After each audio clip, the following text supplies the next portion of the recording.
G'day, Zach. Mr. Luxon, your government has expressed interest in playing a greater role in AUKUS military pact. What do you see that looking like? What can New Zealand bring to the table? And to Prime Minister Albanese, does New Zealand's nuclear ban pose a stumbling block to a new government?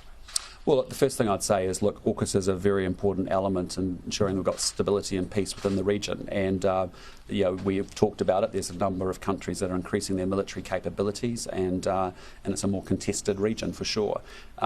We will always have our nuclear-free position. That's non-negotiable for us in New Zealand. But we already have our navies that work together in an incredibly interoperable way, and we want to see more interoperability, frankly, between our respective defence forces. So from my point of view, we are interested in exploring Pillar 2, particularly in AUKUS, and the new technologies and and the opportunities that may mean for New Zealand to participate. We'll work our way through that over the course of next year as we understand it more and think about what the opportunities may be for us. Yeah, I see that there are opportunities for greater cooperation between our militaries, particularly in interoperability. That has practical effect as well. It's about efficiency.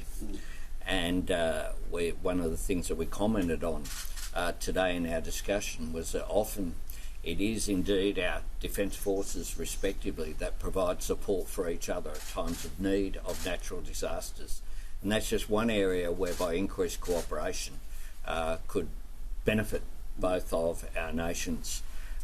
With regard to the AUKUS arrangements, we're very pleased that the Congress passed the AUKUS legislation this year. That was our objective. Many said that couldn't be achieved. We achieved that with considerable support across the political spectrum in the United States. And I also note that at the Pacific Island Forum that was held just a couple of months ago, we received support and understanding about our AUKUS arrangements, that what we're envisaging here is nuclear propulsion, not nuclear armed ships. It's a very important distinction to draw, and certainly we see AUKUS as being very important for promoting stability and security in the Pacific. Is that bang not You get one. Jessica? Are we going Australia and New Zealand? Yep, Is that all right? Yep. All right. I don't want to cause a Jessica Mackay from Television New Zealand. Hey. How hard are you pushing Prime Minister Luxon to join Pillar 2? Does it matter if we're part of it or not? Prime Minister Luxon leads a sovereign government. So what sovereign governments do is not push each other. They talk through issues and they cooperate. We'll do that. And we'll look for opportunities where there are prospects of greater cooperation.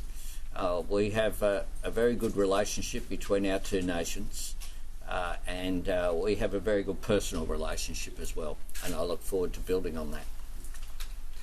The Australian. Thanks, Mr. Albanese. I'm first from Australia. Your Chief of Defence joined in talks with the US Secretary Matt Kisselthwaite said this morning that the Chief of Defence gained some further information in that meeting. Given that, are you now inclined to send a ship to join that task force, or do you still stand by your position that first priority is in our language? Well, Australia participated last night, as we do. We're one of the 39 countries in the combined maritime force. We are making a contribution there. We've said that we'll examine further personnel as well being there. And the US is keen for Australian diplomatic and public support. We provided that, along with New Zealand, I must say, in the statement of condemnation that we made just yesterday. And a range of countries signed that, like-minded countries. We think that it is important that navigation and freedom of movement be allowed. We condemn the actions of the Houthis and the disruption that is occurring.